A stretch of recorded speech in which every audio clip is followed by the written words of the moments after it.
लाडक्या बहिणींसाठी मोठी अपडेट. 2100 रुपयांबाबत आतली बातमी समोर.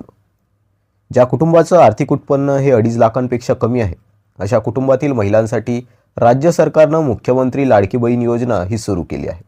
या योजनेबाबत मोठी बातमी आता समोर आली आहे.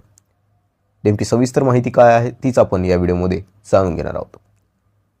ज्या कुटुंबाचं आर्थिक उत्पन्न हे 2.5 लाखांपेक्षा कमी आहे, अशा कुटुंबातील महिलांसाठी राज्य सरकारनं मुख्यमंत्री लाडकी बहीण योजना सुरू केली आहे.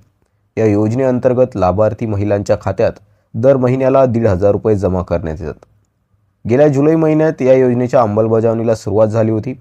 आतापर्यंत एकूण 9 हप्ते महिलांच्या बँक खात्यामध्ये जमा करण्यात आले.